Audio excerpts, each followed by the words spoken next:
matin, nous reparlons de la loi Covid avec votre invité, Béatrice Rulle, le conseiller national Michel Matter.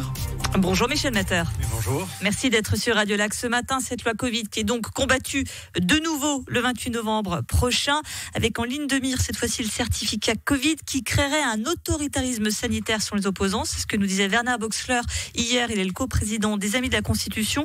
On l'écoute et je vous fais réagir juste après. Ça crée une société à deux niveaux, donc les vaccinés d'un côté et les non-vaccinés de l'autre. Et donc l'autoritarisme surtout amène des gens à se faire vacciner contre leur gré actuellement. Et aussi les personnes non vaccinées se trouvent aujourd'hui déjà discriminées.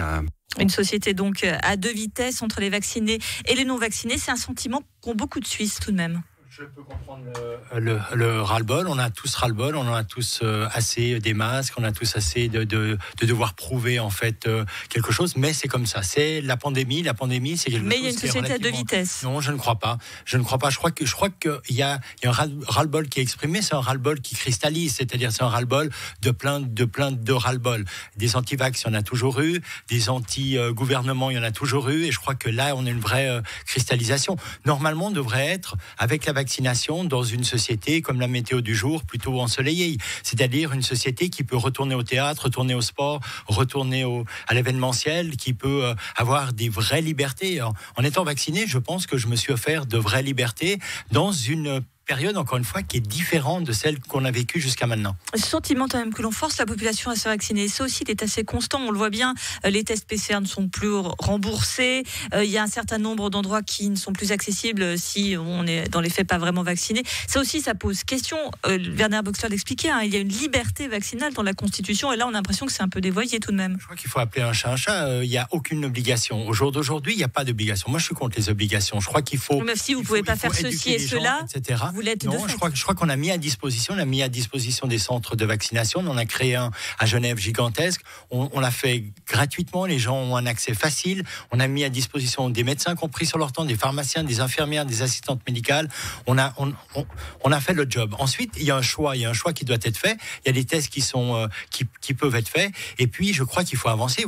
Il faut avancer tous ensemble. Je crois que là, on est réellement. C'est comme en Suède quand ils ont voulu enlever le cash en disant, il y aura les cartes de crédit uniquement, ou il y aura la carte de banque uniquement.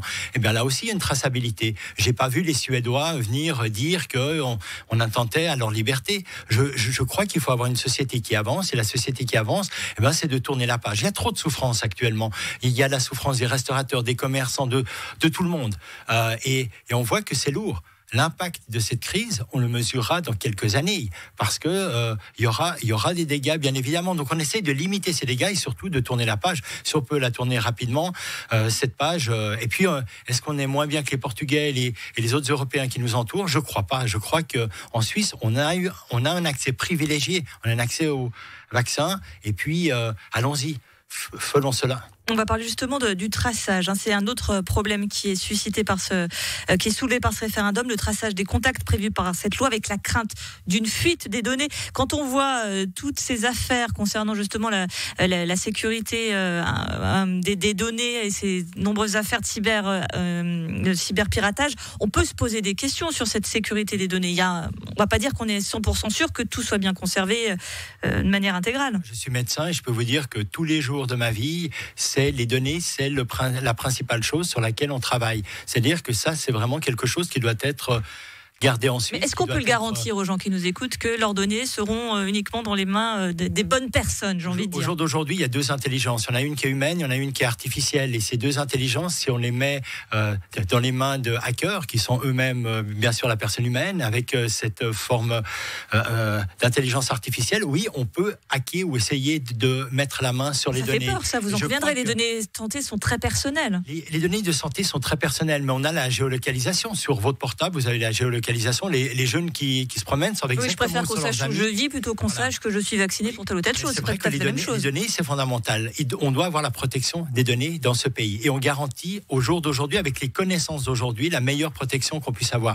On a vu les affaires à Rolle, on a vu les affaires à Montreux. Oui, il peut y avoir un vol de données. Les hôpitaux, les hôpitaux, tout le temps, il y a des tentatives par rapport aux données. Eh bien, on doit garantir, on doit surtout être là pour dire aux gens, vos données sont en sécurité, mais ce sont toutes les données. Encore une fois, si j'utilise ma carte de crédit, eh bien, il y a des données qui sont là. On voit ces scandales aux États-Unis avec des jouets pour enfants, avec des jouets pour chiens, avec même des sextoys qui ont été piratés au niveau des données, de la durée de l'utilisation, etc. Donc on voit qu'il y a des données ultra sensibles, et on doit faire attention. Et je crois qu'en Suisse, on a un savoir-faire. On se bat actuellement pour avoir un cloud en Suisse.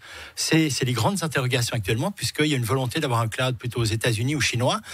Moi, je suis plutôt pour avoir un cloud en Suisse, parce que les données doivent rester chez nous avec un savoir-faire. Un mot, les opposants mettent en avant aussi le lobby des pharma qui a fait pencher les décisions des parlements. Êtes-vous à la solde des pharma, Michel Matter? Non, je crois qu'il faut dire merci aux pharma. Et quand on entend le CHUV et les PFL qui sortent une nouvelle substance et qui cherchent en fait maintenant le soutien des pharma pour justement avoir des nouveaux médicaments, je crois que la société avance, on vit plus longtemps, on vit mieux, et c'est grâce aux pharma aussi. Mais bien évidemment, on doit contrôler la puissance des pharma, on doit avoir des études qui sont faites, et puis par rapport aux vaccins, je crois qu'on a une véritable sécurité avec 2 à 3 milliards d'individus sur Terre qui ont été vaccinés avec extrêmement peu d'effets secondaires. Donc oui à la vaccination. Merci beaucoup. Michel Matter, conseiller national Vert libéral. On retiendra donc des données sensibles des sextoys. Merci à vous d'avoir été sur Radio Lac ce matin. Je vous en prie.